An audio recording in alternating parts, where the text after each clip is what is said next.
2 घंटा रोज ईश्वर के लिए निकालना चाहिए। बूढ़ों के लिए नहीं, ये जवानों के लिए लिखा है। 25 से 50 वर्ष की अवस्था वालों के लिए लिखा है। कितनी भी व्यस्तता हुए लेकिन 2 घंटा प्रतिदिन ईश्वर के लिए निकालो। क्या करना? बोले 1 घंटा सत्संग रोज होना चाहिए और 1 घंटा व्यक्तिगत साधना रोज होनी चाहिए।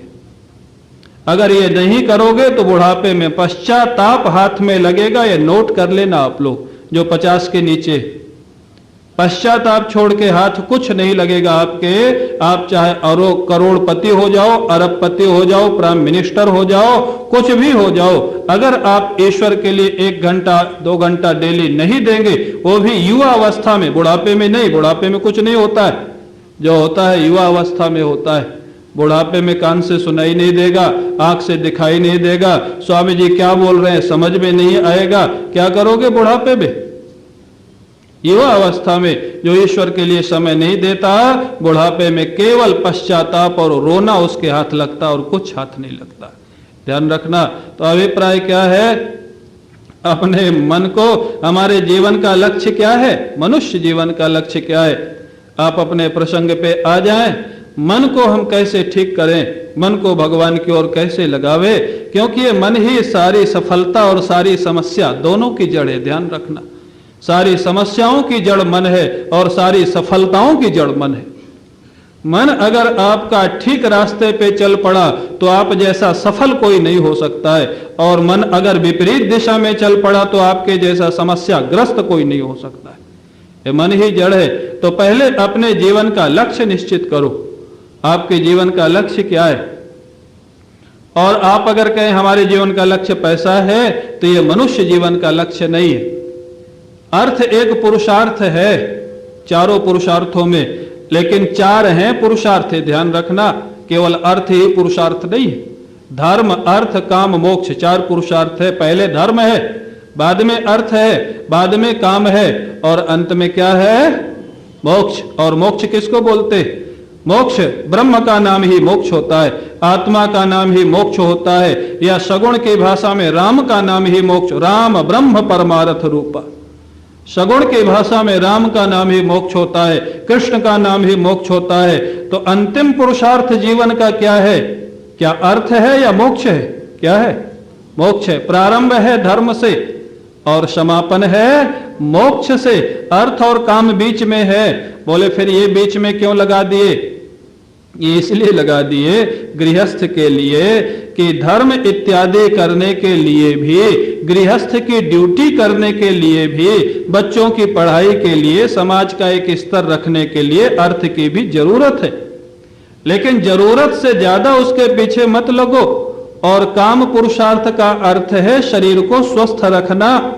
काम का अर्थ जो लौकिक काम आप लोग लगाते हैं वो नहीं है। काम माने कामना, काम माने आवश्यकता। आपको ठंडी लग रही है तो आपको गर्म कपड़ा चाहिए, आपको भूख लग रही है तो आपको भोजन चाहिए। आवश्यकता की पूर्ति ये काम पुरुषार्थ का उद्देश्य है। और काम पुरुषार्थ की सफलता जानते हो? भागवत में काम पुरुषार्थ की सफलता किसको कहा गया? कामनाओं की निवृत्ति को काम पुरुषार्थ की सफलता कहा गया, कामनाओं की पूर्ति को नहीं कहा गया। काम की अगर निवृत्ति हो गई आपके जीवन से, वासनाओं की, इच्छाओं की समाप्ति हो गई, तो आपका काम पुरुषार्थ सफल हो गया। और कामनाओं की वृद्धि अगर होती रही तो काम पुरुषार्थ आपका असफल हो गया। ये ध्यान रखिएगा। तो सज्जनों, शरीर स्वस्थ रहे, क्यों? जिससे सत्संग कर सके। इसलिए नहीं कि क्लब में जा सके, लिखा है वहां। शरीर स्वस्थ किस लिए रखना? सत्संग कर सके, साधना कर सके, सेवा कर सके, लोगों की परोपकार कर सके, दीन दुखियों की सेवा कर सके। इसलिए शरीर को ठीक रखना काम पुरुषार्थ का उद्देश्य है, शरीर को ठीक रखना। और अर्थ का उद्देश्य है धर्म का कार्य ठीक ठीक कर सके, इसलिए परिवार की सेवा ठीक ठीक कर सके। इसलिए क्यों? अगर आप गृहस्थ हैं और आप परिवार की ड्यूटी नहीं करते तो उसका अपराध आपको लगेगा। ध्यान रखना। जो गृहस्थ आश्रम में गया है और जब तक बच्चे अपने पैरों खड़े नहीं हो जाते, शादी विवाह नहीं हो जाते, वो किसी काम में नहीं लग जाते हैं, तब तक उसके पहले जो पिता उनको त्याग देता है वो पिता को पाप लगता है, शास्त्र में लिखा है। लेकिन ये भी ध्यान रखना, जब वो अपने पैरों खड़े हो जाएं, उसके बाद भी जो चाबी नहीं छोड़ता उसको भी पाप लगता है। दोनों बात है। अगर बच्चा संभालने लायक हो जाए, उसके बाद अगर वो चाहे माताएं हो चाहे पुरुष हो, सास बहू की तो सबसे बड़ी समस्या होती है। हमारे गुरुजी सुनाते थे, बोले एक महात्मा गए भिक्षा मांगने। सासू जी कहीं गांव की बात है, नदी स्नान करने गई थी, बहू घर में थी। बहू ने कहा महाराज अभी भोजन में देर है, 2 घंटे में आइएगा। बोले ठीक है। रास्ते से जा रहे थे तो सासू जी आ गई। बोले महाराज कहाँ गए थे? बोले आप ही के घर। बोले फिर लौट क्यों आए? बोले बहू ने कहा 2 घंटे में आना। बोले चलो हमारे साथ। ले आई। अब लेके घर में अंदर गई, 5 मिनट बाद निकली।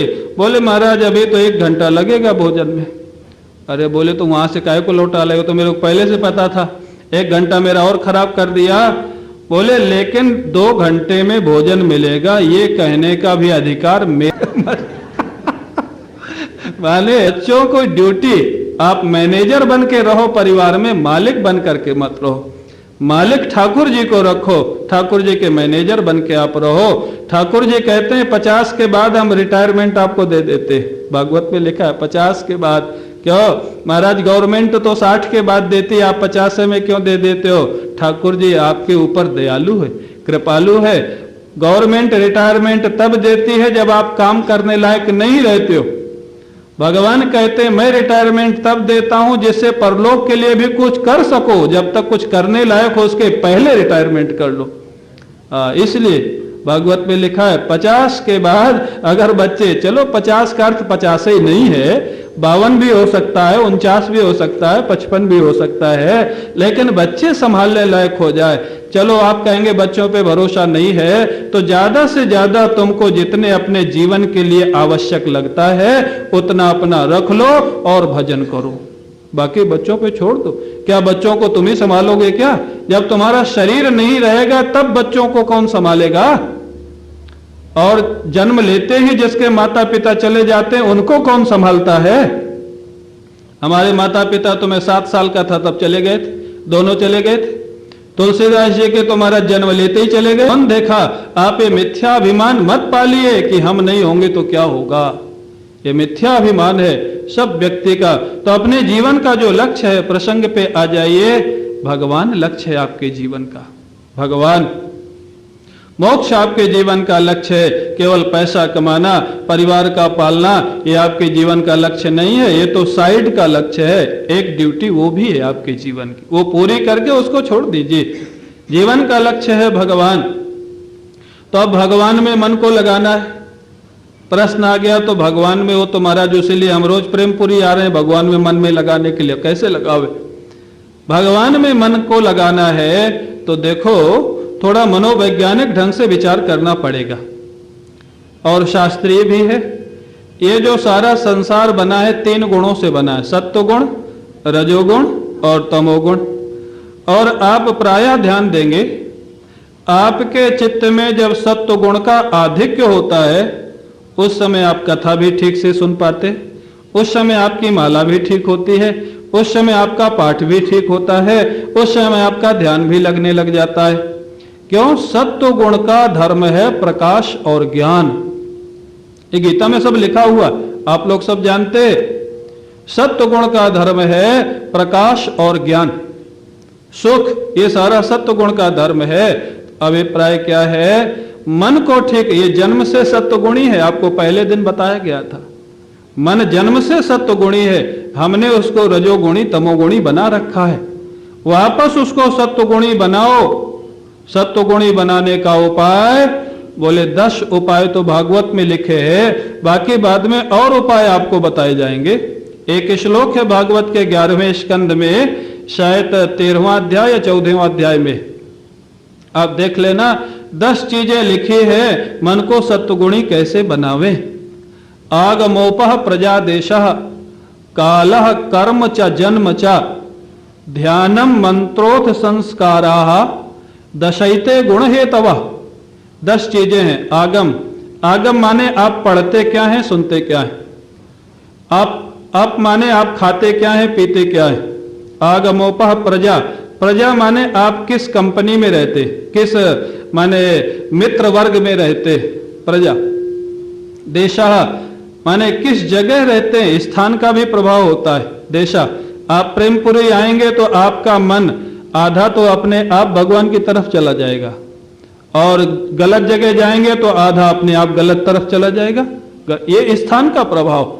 तो ये स्थान आगमोपा प्रजा देशा काला, समय का भी बड़ा असर होता है। काला कर्म, इनकी व्याख्या में अलग अलग अभी करूंगा, पहले नोट कर लीजिए, 10 भागवत में पढ़ लेना। आगमोपा प्रजा देशा काला, काल माने समय, कर्म माने आप क्या करते हैं, कर्म च जन्म च, और आपका जन्म कैसे परिवार में हुआ है, इसका भी बड़ा भारी असर पड़ता है। ध्यानम, आप ध्यान माने ध्यान और चिंतन किसका करते, जो आपका ध्यान चिंतन होगा वैसे आपका मन बनने लग जाएगा।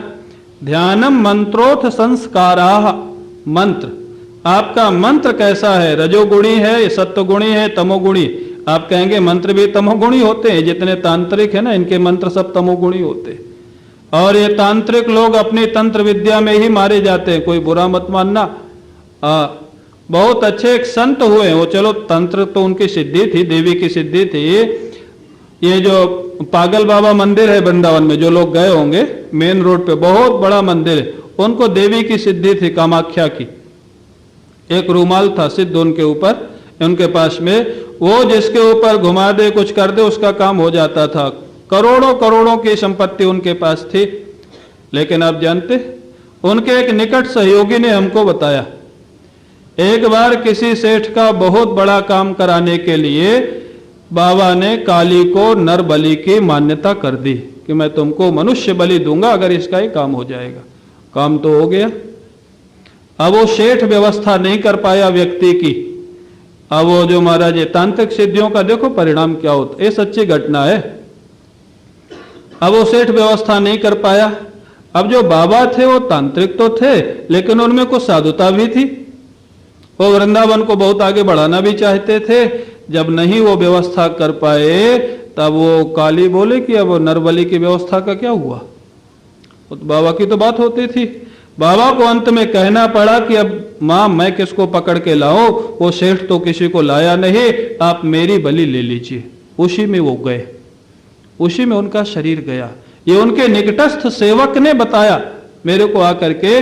तो सज्जनों, ये आप कहेंगे मंत्र, मंत्र भी रजोगुणी, तमोगुणी और सत्वगुणी होते। मंत्र आपका कैसा है, आपका मन वैसा बनेगा। तो अब प्रारंभ से आ जाए। 10 चीजें हैं आपके गुणों को, मन में सत्व गुण बढ़ाने के लिए। आगम, आगम माने आप क्या पढ़ते हैं और क्या सुनते हैं। आपका साहित्य क्या है, आप अच्छे महात्माओं की पुस्तकें पढ़ते हैं, या गीता भागवत रामायण पढ़ते हैं, या उपन्यास पढ़ते हैं, या कोई और इधर उधर के महाराज चीटिंग की पुस्तकें पढ़ते, क्या पढ़ते। आप सत्वगुणी ग्रंथ पढ़िए और सत्वगुणी प्रवचन सुनिए। पहला उपाय सत्वगुणी, महाराज गीता है, भागवत है, रामायण है। आप जानते हैं अगर आपका मन थोड़ा भी भगवान में लगता होगा ना, मैंने देखा है महाराज, रामायण का पाठ आप भाव से करें, जो जो प्रसंग आते हैं वो आकृति और वो भाव आपके चेहरे पर आते जाएंगे। विरह का प्रसंग होगा तो आंसू बहने लग जाएंगे, आनंद का प्रसंग होगा तो हंसी आने लग जाएगी। ये मन को सत्वगुणी बनाया कि नहीं पाठ ने, क्यों बोलो, बनाया ना।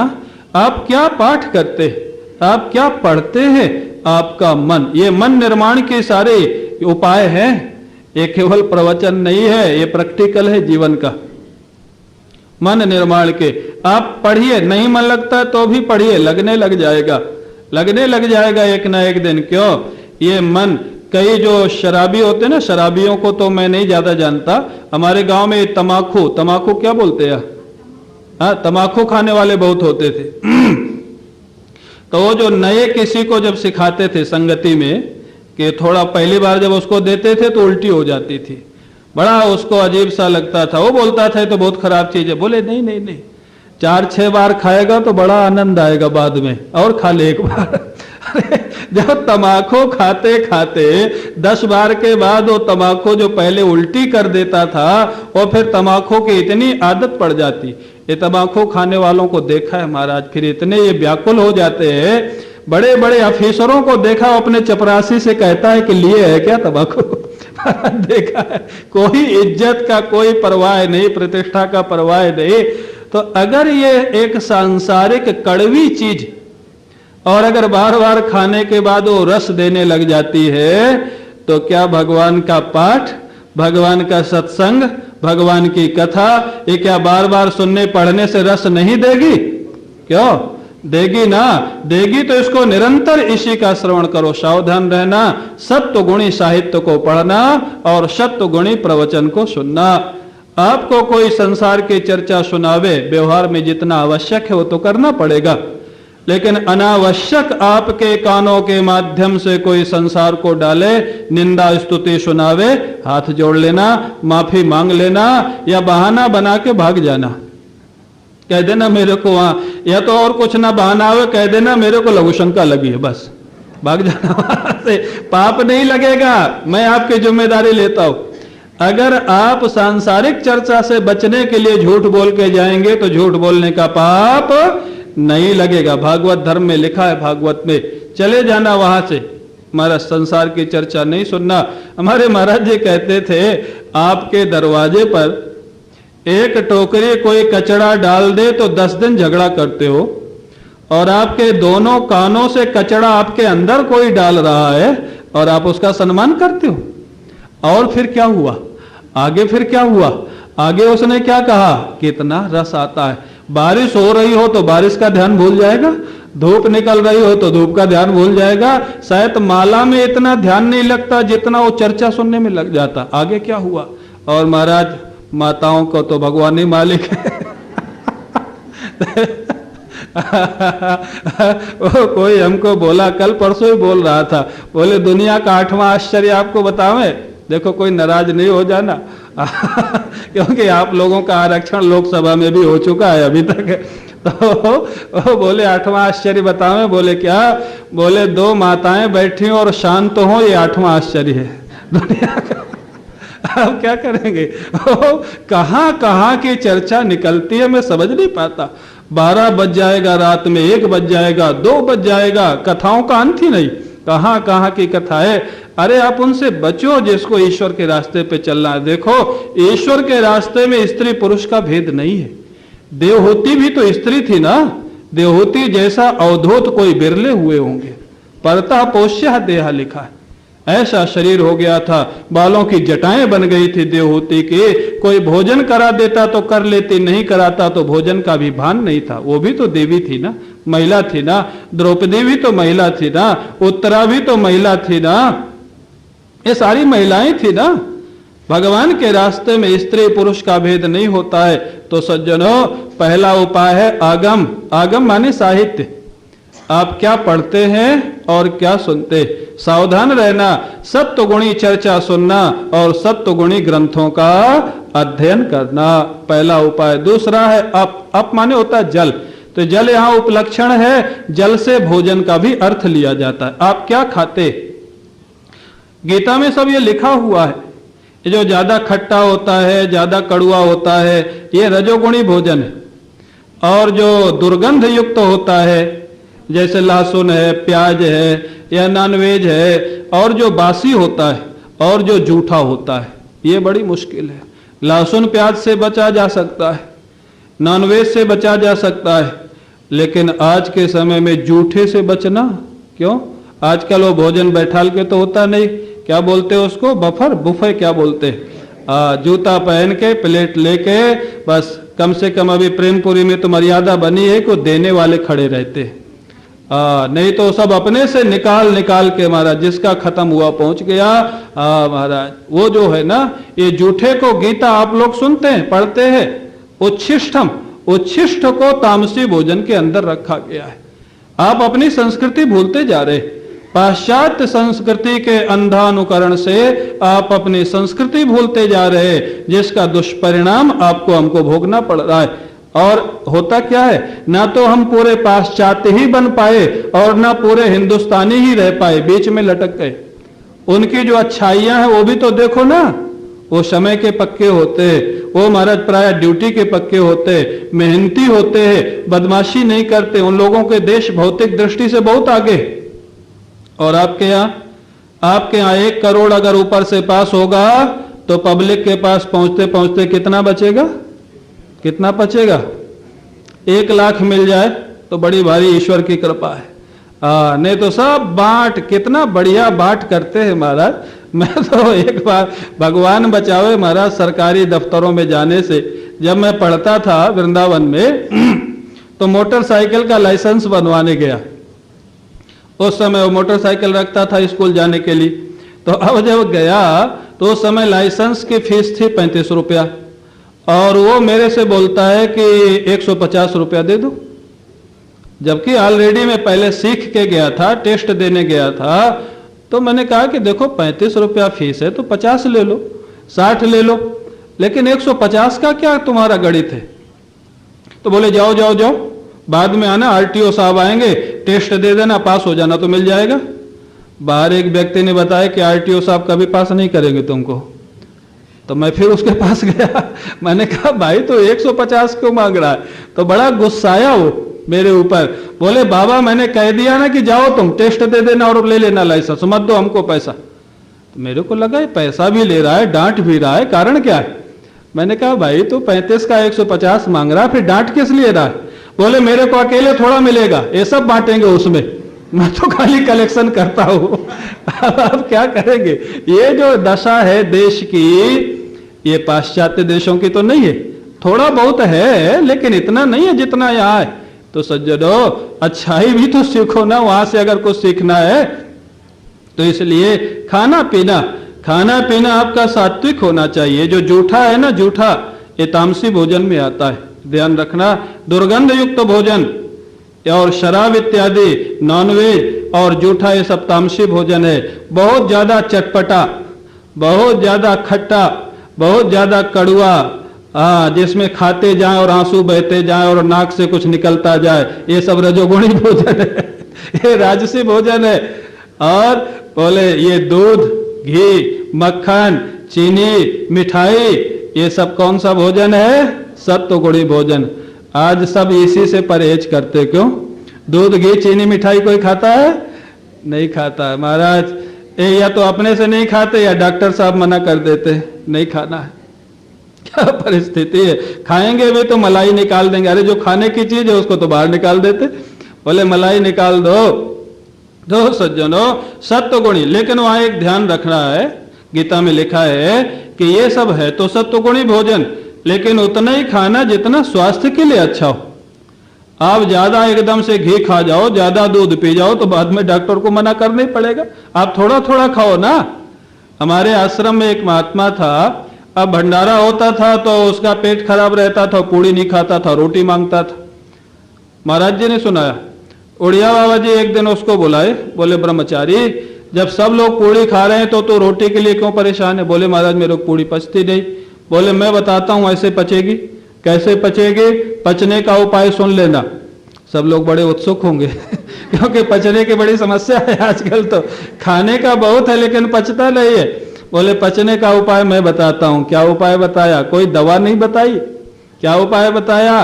बोले 8 की भूख, 8 पूड़ी अगर खा सकता है तो 4 पूड़ी खाओ, नहीं पचे तो मेरे पास आ जाना, जिम्मेवारी मेरी। कोई भी चीज खा सकते हो लेकिन लिमिट के अंदर खाओ ना।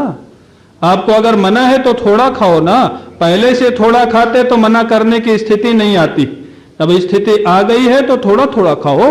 तो इसलिए सत्वगुणी भोजन, खाना पीना ये सत्वगुणी होना चाहिए। दूसरा उपाय मन को सत्वगुणी बनाने का, आगमोपह प्रजा। तीसरा नंबर है आपका संग।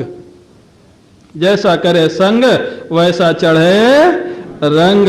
प्रेमपुरी में आओगे तो भजनों में रस आने लग जाएगा, और बाकी दूसरी गलत जगह जाओगे तो उसमें रस आने लग। ये मन जो है ना, क्यों? रहस्य क्या है? आप कहेंगे वहां भी रस आता, यहां भी रस आता, चक्कर क्या है? रस है कहां? ये भी रहस्य समझ लो। रस ना तो यहां है ना वहां है, एक्चुअली रस आपके अंदर है।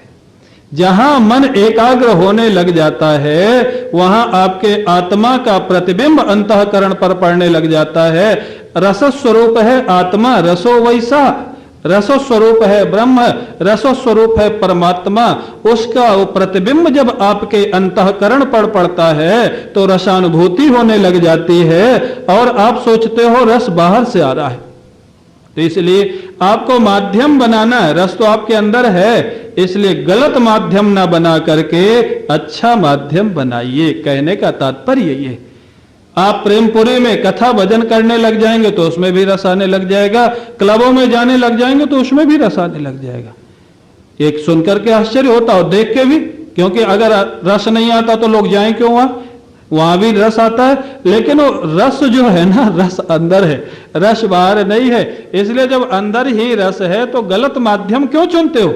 रस को प्रकट करने का अच्छा माध्यम चुनो ना, कथा चुनो ना, ध्यान चुनो ना, भजन चुनो ना।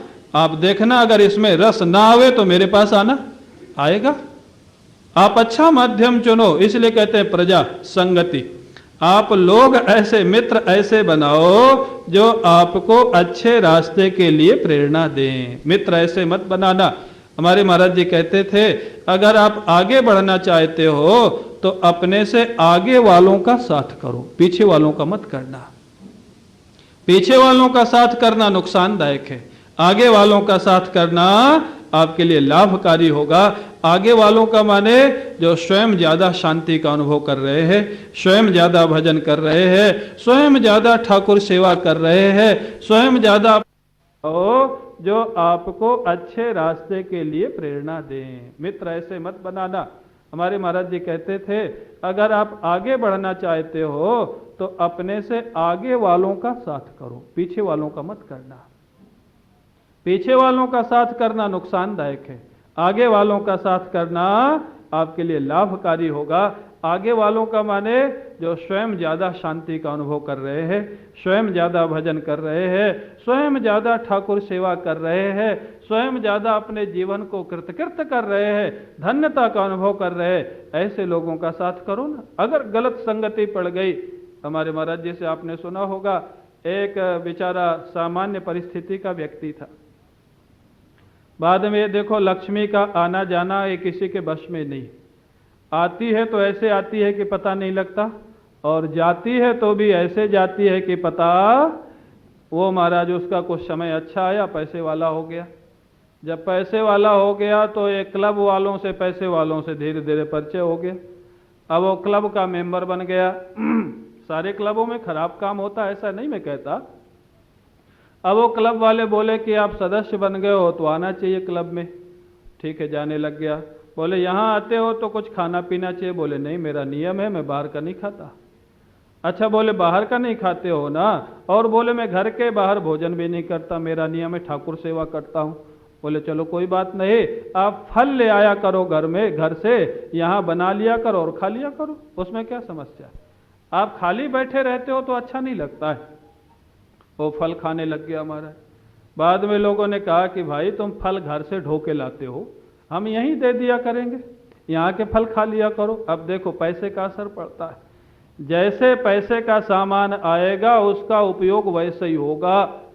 मैं एक बार आश्रम में था, कई आश्रमों में प्राय देखा जाता है, कपड़ों की गांठें रखी रहती हैं, रखे रखे खराब हो जाती है। काजू बादाम पिस्ता रखे रहते हैं, रखे रखे खराब हो जाते हैं, बाद में फेंकना पड़ता है, और ना कोई खा पाता है, ना किसी को उपयोग में आता है। मैंने एक दिन कहा ये खराब पैसे का काजू बादाम होगा, इसीलिए खराब हो गया। ये अच्छे पैसे का होता तो जरूर किसी को उपयोग में आ जाता। पैसा कैसा है इस पे भी डिपेंड करता है। अब वो क्लब के पैसे का फल खाने लग गया, बुद्धि थोड़ा और बदली। लोग बोले चलो अब थोड़ा फलहार यहीं बना दिया करे, फिर वो फलहार करने लग गया, भोजन करने लग गया, और फिर आगे आप जानते हो ड्रिंक करने लग गया, नाचने लग गया, सब करने लग गया। क्या हुआ? संगति का असर। प्रजा, आपका संग कैसा है? आप अच्छा संग रखिए, अपनी कंपनी अच्छी रखिए। आप भक्त बनना चाहते हैं तो भक्तों का साथ रखिए, वेदांती बनना चाहते हैं तो वेदांती रखिए, ईश्वर के रास्ते में चलना चाहते हैं तो जो ईश्वर के रास्ते में चल रहे हैं उनका साथ रखिए ना। प्रजा, देशा, आप कैसी जगह पे रहते, आपके अगल बगल कैसे लोग रहते, इसका भी असर पड़ता है। चलो ज्यादा असर नहीं पड़ता तो थोड़ा बहुत तो पड़ता ही। अब वो लोग रात में 12 बजे तक शोर मचाएंगे आपके बगल में, आप कैसे सो पाएंगे? आपको 4 बजे उठना है पूजा करने के लिए, तो पहले 10 बजे सोना जरूरी है, नहीं 4 बजे उठेंगे कैसे? अब वो 12 बजे तक शोर मचा रहे आपके बगल के फ्लैट में, आप मना भी नहीं कर सकते। देशा कैसे देश में रहते हैं। चलो ये तो प्रेमपुरी जी महाराज और हमारे गुरुदेव की कृपा है कि ऐसा स्थान बंबई के अंदर है जहां पर इतने महाराज सत्संग की महिमा, सत्संग कथाएं, बड़े बड़े संत महापुरुषों के प्रवचन आपको सुलभ है। माने बंबई छोड़ के भी बाहर ज्यादा जाना नहीं पड़ता। नहीं, बंबई जैसे नगर में महाराज किसको समय बाहर जाने के लिए, यहाँ सुलभ है। तो देश का भी ध्यान रखें, जहां तक हो सके अच्छे लोग अगल बगल रहे तो आपका वातावरण अच्छा रहेगा, सत्व गुणी रहेगा। काला समय, अब आइए समय पर, आप अगर सो करके 8 बजे उठेंगे और पाठ करेंगे तो आपका मन तब तक स्वयं रजोगुणी हो जाएगा, तमोगुणी हो जाएगा। आप अगर 4 बजे उठेंगे, 5 बजे उठेंगे, बिना प्रयास के आपका मन उस समय सत्वगुणी होगा। ये करके देख लेना, ये कल से ही करके देख लेना। लेकिन 4-5 बजे उठने के लिए 10 बजे सोना भी पड़ेगा। ये नहीं कि 12 बजे सोए और 4 बजे उठ गए, बीमार पड़ जाओगे। 6 घंटा कम से कम सोने के लिए चाहिए। तो इसलिए जल्दी सोना और जल्दी उठना, ये हमारी संस्कृति है। और देर से सोना और देर से उठना ये पाश्चात्य संस्कृति है। लेकिन आजकल ज़्यादा क्या हो रहा है, मैं जहाँ रहता हूँ ना विपुल में, तो हम लोग प्राय 4-5 बजे उठ जाते, तो लाइट भी जल जाती है, कुछ खटपट होता ही है। बगल में हमारे फ्लैट में जो रहते हैं, एक दिन बड़े मुस्कुराते हुए पूछे, बाबा जी 4 बजे से उठ के करते क्या हो तुम लोग?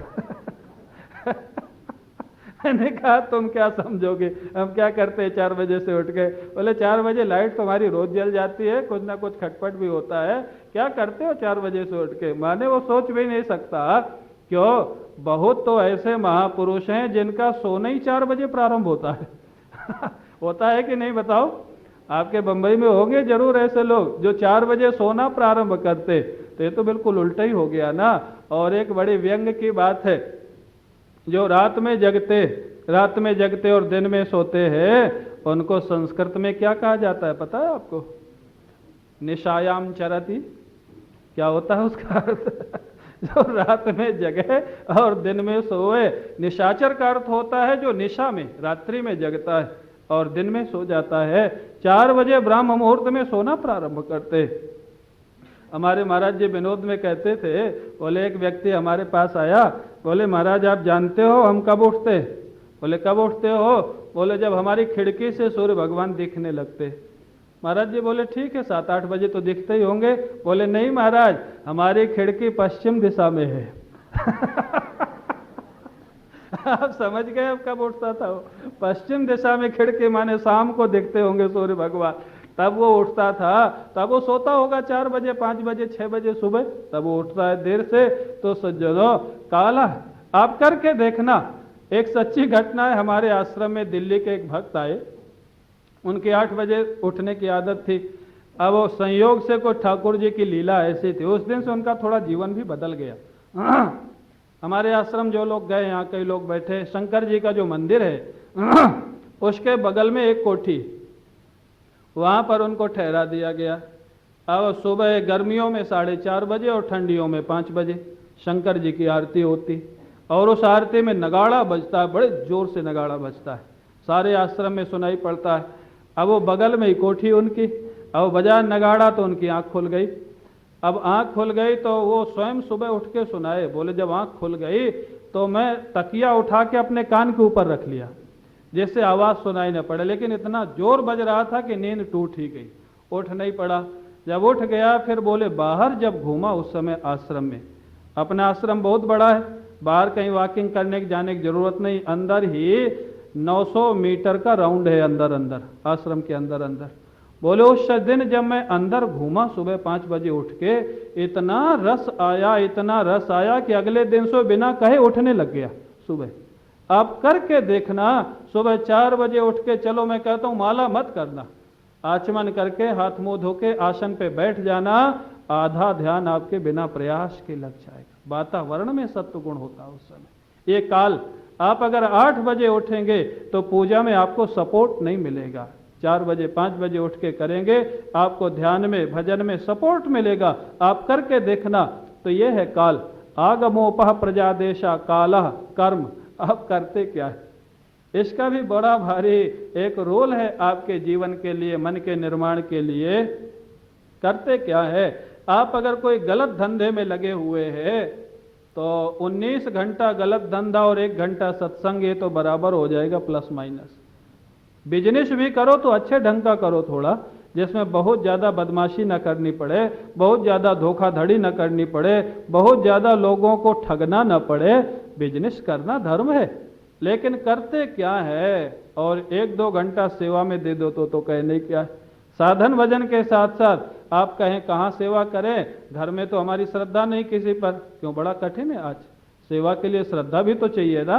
अरे घर में श्रद्धा नहीं तो प्रेमपुरी में आके करो, यहाँ जरूरत है सेवा की। हमारे आश्रम में आ जाओ, यहाँ करो, वृंदावन में करो। सेवा की तो बहुत जरूरत है सब जगह। अगर सेवा करने लग जाओ 1 घंटा रोज नियम से, तो आपका देख लेना 1 साल, लेकिन ध्यान रखना सेवा में कोई स्वार्थ ना हो। सेवा में अगर स्वार्थ नहीं होगा, 1 साल 6 महीने के अंदर आपका माला में मन लगने लग जाएगा, और नहीं लगे तो मेरे को आके मिलना तुम। लेकिन निस्वार्थ सेवा 1 घंटा, ज्यादा नहीं, 1 घंटा निस्वार्थ सेवा करो। या संकल्प ही करना है तो ये संकल्प करो, मेरी इस सेवा से मेरे ठाकुर जी प्रसन्न हो। ये संकल्प करो, मेरे गुरुदेव प्रसन्न हो, मेरे ठाकुर जी प्रसन्न हो। ये करो कर्म। आप करते क्या है? इसलिए क्यों साधक के लिए 2 बात बड़ी महत्वपूर्ण है। परीक्षित ने जो पहला प्रश्न पूछा भागवत में महाराज सुखदेव जी से, बड़ी सुंदर बात है, सीखने लायक बात है। परीक्षित ने पूछा क्या करें और क्या ना करें। हम लोग प्रायः महापुरुषों से ये तो सीख लेते हैं, ये करें, ये करें, ये करें, ये करें, और ये ना करें, ये प्रायः न तो पूछते हैं, और बताया भी जाए तो प्रायः मानते नहीं। आप घड़े में ऊपर से पानी भर रहे हो, घड़े में नीचे से छिद्र है, पानी निकलेगा या रुकेगा? क्यों भाई? निकलता जाएगा। इसलिए 20 वर्ष हो जाते हैं माला करते करते, वेदांत चिंतन करते करते, कोई फल दिखाई नहीं देता। क्यों? ऊपर से भर रहा है, नीचे से निकल रहा, प्लस माइनस बराबर होता जा रहा है। इसलिए महाराज कुछ करो, निस्वार्थ होके करो, जो नहीं करना है वो मत करो। कर्म कालः कर्म च जन्म च, जन्म का असर पड़ता है। शुचि नाम श्रीमताम गेहे योग भ्रष्टो भी जायते। जो योग भ्रष्ट है वो महाराज भगवान उसको जन्म कहाँ देते? अर्जुन ने पूछा ना, महाराज कोई आपके रास्ते में चले और लक्ष्य पूरा न होए और मौत हो जाए, उसका क्या होगा? उसके क्या जिम्मेवारी आपके पास? बोले उसकी जिम्मेवारी मेरे पास रहती है। अगला जन्म मैं निर्णय करूंगा, धर्मराज निर्णय नहीं करेगा, मैं निर्णय करूंगा। उसकी फाइल मेरे पास होती है, मैं निर्णय करूंगा उसको जन्म कहाँ देना है। कहाँ देते हो? शुचि नाम श्रीमताम गेहे। योग भ्रष्ट, योग भ्रष्ट माने साधना बीच में रह गई, लक्ष्य पूरा नहीं हुआ और शरीर पूरा हो गया, योग भ्रष्ट उसको बोलते हैं। शुचि नाम पवित्र कुल में जन्म लेता है। आपका जन्म कहाँ हुआ है? माता पिता के 20% संस्कार बच्चे पर रहते हैं, 100% नहीं रहते। इस धोखे में नहीं रहना, बाकी अपने रहते, उसका अपना प्रारब्ध होता है। 20% संस्कार माता पिता के आते हैं जन्म से ही, और माता पिता शिक्षा दे तब तो कहने क्या, शुद्धोषि बुद्धोषि निरंजनोषि, ये माता की शिक्षा है। हे महाराज ऐसी ऐसी माताएं हमारे इतिहास में हुई है। ध्रुव जी को सुनीति ने कहा जा भगवान का भजन कर, अगर सिंहासन भी चाहिए तो भगवान का भजन कर। और यहाँ तो बेटे को कह दे हमारे साथ 1 महीना भेज दो जरा, महाराज कल से हमारे घर मत आना आप। वैसे सब ठीक हो। हमको कई लोग कहते हैं, मैंने कई बार सुनाया, बोले आपके माता पिता धन्य हो गए। मैंने कहा किस लिए? बोले आप इतनी जल्दी महात्मा बन गए, भगवान के रास्ते पे चल पड़े। तो मैं व्यंग में कहता हूँ अगर बेटा महात्मा बन जाए तो माता पिता धन्य हो जाते हैं ना? बोले हाँ। तो मैंने कहा एक बेटा हमारे साथ भेज दो। क्यों? तैयार है कोई? कोई तैयार हो तो हाथ उठावे, हम ले जाएंगे कल पक्का। अगर कोई तैयार है तो हाथ उठाओ। क्यों? दूसरे का बेटा महात्मा बन जाए तो बड़ी खुशी, और अपना अगर अच्छी बात है तो तुम अपना क्यों नहीं बनाना चाहते? यही है महाराज, यही है भगवान की माया। तो इसलिए काला कर्म च जन्म च, आपका जन्म कहाँ हुआ है, कैसे परिवार में हुआ है। ध्यानम, आप ध्यान क्या करते, चिंतन क्या करते। दुश्मन का ध्यान करेंगे तो थोड़े दिन के बाद आपके हृदय में दुश्मनी के संस्कार प्रबल हो जाएंगे। इसलिए लिखा है चिंतन अच्छे व्यक्तियों का करो, चिंतन भगवान का करो, ध्यान भगवान का करो, गलत लोगों का चिंतन मत करो। हमारे महाराज जी एक बड़ी सुंदर बात कहते थे, जो व्यक्ति किसी व्यक्ति की ज्यादा निंदा करता है, निंदा करेगा किसी दोस्त को लेके, बड़ा क्रोधी है, बड़ा लोभी है, बड़ा कामी है, बोले उसमें होता क्या है, जो ज्यादा निंदा करता है या तो वो दोष उसमें स्वयं विद्यमान होता है, और अगर नहीं भी होता है और प्रतिदिन जिस दोष की वो निंदा करता है वो दोष कुछ दिन के बाद उसमें स्वयं आ जाता है। इसलिए सावधान रहना। ध्यान चिंतन, मन के अंदर किसी गलत वस्तु व्यक्ति को प्रवेश होने नहीं देना। सात्विक चिंतन, सात्विक ध्यान, ध्यानम मंत्र, मंत्र आपका कैसा है। आपके गुरु जी ने राम जी का मंत्र दिया, कृष्ण जी का दिया, किसका दिया, या भैरव का दिया, भैरव, हाँ महाराज, या भूत का दिया। भूत भी सिद्धि के मंत्र होते, भूत सिद्धि के, लेकिन जो भूत सिद्ध करते हैं वो भूतों के द्वारा ही मारे जाते हैं, ध्यान रखना, भूतों के द्वारा ही मारे। भूत सिद्धि के भी मंत्र होते। आपका मंत्र कैसा है, सत्वगुणी है, रजोगुणी है, तमोगुणी है। ये जितने अपने पंचदेव उपासना है सनातन धर्म की, ये सब सत्वगुणी मंत्र होते हैं। राम जी का मंत्र है, कृष्ण जी का मंत्र है, दुर्गा जी का मंत्र है, शंकर जी का मंत्र है, गोपाल जी का मंत्र है, ये जितने मंत्र हैं सब सत्वगुणी। आप किस मंत्र का जप करते, तो 10 चीजें हो गई। ध्यानम मंत्रोथ संस्काराः, संस्कार आपको कैसे दिए हैं माता पिता ने, सत्वगुणी दिए हैं। प्रातः काल माता पिता उठ के आपको क्या सिखाते हैं, बेटा ठाकुर जी को प्रणाम करो, माता पिता को प्रणाम करो, बड़ों को प्रणाम करो, झूठ नहीं बोलना, किसी को धोखा नहीं देना, जीवन में अच्छे बन करके रहना, और तुम्हारे साथ हमारा नाम जुड़ा है ये हमेशा ध्यान रखना। ये शिक्षा बच्चों को देनी चाहिए। तुम्हारा नाम खराब होगा तो तुम्हारे साथ हमारा नाम खराब होगा। आप शिक्षा कैसे देते, संस्कार कैसे बच्चों में डाल रहे, इसका भी सत्वगुणी संस्कार पढ़ने चाहिए। तो अब वो तो माता पिता के हाथ में, आपके हाथ में है नहीं। बड़े होने पे आप अपने संस्कार स्वयं डाल सकते, जैसी संगति में जाएंगे। तो सज्जनों, ये तो हो गए 10 उपाय, ये बाहरी उपाय, माने जो आप क्रिया के रूप में कर सकते, इनको अपने जीवन में ला सकते। आप मन को जबरदस्ती भगवान में नहीं लगा सकते, लेकिन ये जो 10 उपाय बताए गए ये आप कर सकते।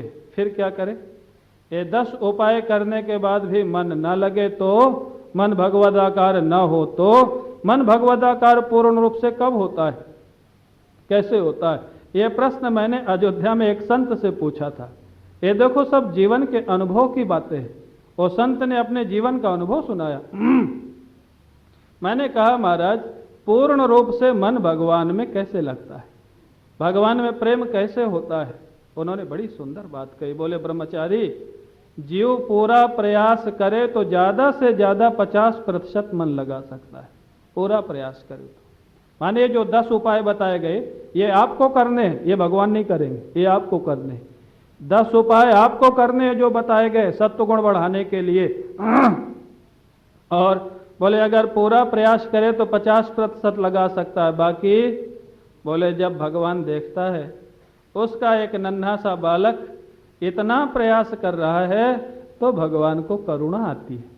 आपका छोटा सा बच्चा आपके लिए बहुत बड़े बड़े काम करने की भले योजना ही बना रहा हो, करना पा रहा हो, अच्छी योजनाएं हो, तो आप उसकी योजना को सफल बनाने में सहयोग करोगे कि नहीं? क्यों भाई, अपने बच्चे की योजनाएं सफल बनाने में सहयोग करोगे कि नहीं? बोलो, करोगे ना। तो जो परम पिता परमात्मा है, जो अपने दुष्ट बेटों से भी प्रेम करता है, जो अपने विरोध करने वालों से भी प्रेम करता है, आप योजनाएं बनाओ, पूरा प्रयास करो। और संत ने कहा फिर वो जो कृपालु परमात्मा है उसको दया आती है। ये इतना हाथ पैर पीट रहा है, अब इसका काम एक दिन बना देना चाहिए। फिर क्या करेगा वो? कोई ना कोई घटना करेगा, कोई ना कोई ऐसा अनुभव करा देगा। और जहां उसने अपनी कृपा का अनुभव कराया, पूज्य राधा बाबा जी महाराज ने बड़ी विलक्षण बात लिखी है। बोले ईश्वर कृपा का अनुभव के अनुभव करने का, बोले बंगाल के लाला बाबू उनका नाम था, वृंदावन में रंग जी के बगल में उनका मंदिर। वो महाराज भगवान के प्रेम में सर्वस्व छोड़ के, आपको पता, और प्रतिदिन सोचते थे वो दिन कब आएगा जब मैं सब छोड़ करके वृंदावन जाऊंगा, राधे कृष्ण जपता हुआ ब्रजवासियों की मांग करके मधुकरी खा करके जीवन बिताऊंगा और ब्रज में निवास करूंगा। एक दिन प्रातःकाल बैठे थे, सेवक को लगा स्नान में देर हो रही है। सेवक ने डरते डरते कह दिया, बाबूजी समय हो गया है। बस सेवक के माध्यम से उनको लगा वृंदावन के ठाकुर का आदेश आ गया कि वृंदावन जाने का समय, बाथरूम नहीं गए, उसी समय पलंग से उठे और वृंदावन की यात्रा कर दी। वृंदावन पहुंच गए, सारी संपत्ति बेच करके पैसा मंगा लिया। ठाकुर जी का मंदिर, आज मंदिर है वो लाला बाबू का, रंग जी के बगल में बना है। ये कोई थोड़े देर 150-200 वर्ष पहले की घटना है, कलयुग की घटना है। ठाकुर जी की प्राण प्रतिष्ठा हुई। लाला बाबू बड़े प्रेमी भक्त थे, बोले प्राण प्रतिष्ठा तो हो गई, माघ का महीना था, ठाकुर जी को मक्खन का भोग लगाते थे। लाला बाबू ने कहा अगर प्राण होगा, आप जानते हो जिस शरीर में प्राण रहता है उसमें गर्मी रहती, और जिससे प्राण निकल जाता है वो ठंडा हो जाता है। बोले इनको मक्खन का भोग तो लगाता हूं, इनकी प्राण प्रतिष्ठा तो हो चुकी है, अगर वास्तव में इनमें प्राण होगा, आ गया होगा, तो भोग के साथ साथ एक दिन इनके सिर पे मक्खन रखूं, अगर गर्मी होगी तो मक्खन पिघलेगा। देखो महाराज, भक्त आज भगवान की परीक्षा लेने के लिए तैयार है, और भगवान भक्त को अपनाने के लिए तैयार है, परीक्षा देने के लिए तैयार है। और लाला बाबू ने भोग भी लगाया और थोड़ा एक मक्खन का टुकड़ा ठाकुर जी के सिर पे रख दिया। देख रहे हैं खड़े खड़े क्या उसका परिणाम होता है। 5 मिनट में धीरे धीरे वो मक्खन पिघलना प्रारंभ हो जाता है। लाला बाबू की आंखों से आंसू बहने लग गए, साष्टांग लेट गए प्रभु के चरणों में, प्रभु मैं अपराधी हूं, आपकी परीक्षा मैंने ली, आप मेरे परीक्षा दिया आपने। उसके बाद लाला बाबू के जीवन में जो प्रेम बढ़ा, जो आनंद बढ़ा महाराज, ऐसा विलक्षण जीवन उनका था।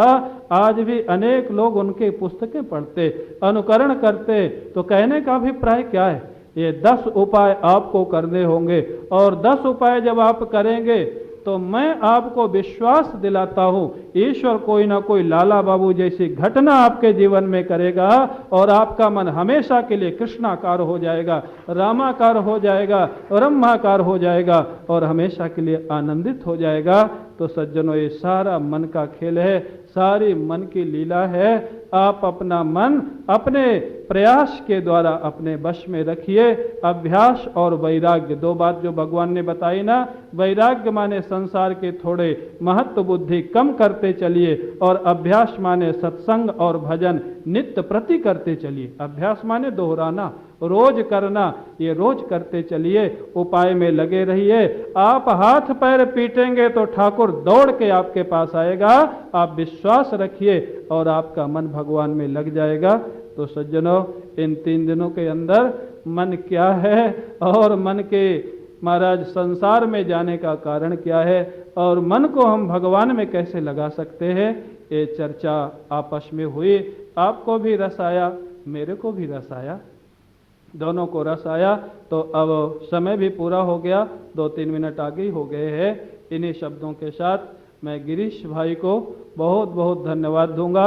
और धन्यवाद क्या, वो तो हमारे अपने हैं। और कुमारी शर्मिला जी, जो जिनके पिताजी की स्मृति में ये दिव्य पथ का सत्संग होता है, उनके लिए भी बड़ा बड़ा साधुवाद, आशीर्वाद। आप सबका मन भगवान में लगे, भगवान आपको स्वीकार करें और जीवन आनंदित बनावे। इन्हीं शब्दों के साथ मैं वाणी को विराम दूंगा। बोले वृंदावन बिहारी लाल की, सद्गुरुदेव भगवान की। हरिओम। आज के आनंद की जय। बहुत आनंद रहा 3 दिन। महाराज जी, लगता है कि जैसे हनुमान जी या कृष्ण ने जैसे जंप मारा था, ऐसे ये 3 दिन में ये मन से जीतने का जंप बहुत ही आनंददायक रहा। आपका आशीर्वाद भी मिला। महाराज जी का प्रवचन प्रातः 7:30 से 8:30 प्रेमपुरी में चल रहा है, जिसमें नारद भक्ति सूत्र पर महाराज जी प्रवचन करते हैं। आप सुबह प्रेमपुरी आश्रम में सुबह 7:30 से 8:30 यह लाभ 15 जुलाई तक ले सकेंगे। कल मंगलवार 6 जुलाई को दूसरा एक गुजराती में कार्यक्रम होने जा रहा है, जिसमें भजन मंजू मागू के तथा श्री कनुभाई व्यास द्वारा प्रभु कृपा प्राप्ति विषय पर प्रवचन होगा। कल 5:15 से 7:30। तारीख 9 को वही 5:15 से 7:30 श्रीमती अलकाबेन शाह के भजन व परम पूज्य हरिभाई कोठारी द्वारा खुशबू प्रसारे खानदानी विषय पर प्रवचन होगा। तो आप अनेक ऐसे जो कार्यक्रम यहाँ होते रहते हैं, जिनकी बुकलेट भी सेकंड फ्लोर में अवेलेबल है पूरे साल की या हर महीने का जो कार्यक्रम रहता है, तो वो आप सेकंड फ्लोर से ले सकते हैं।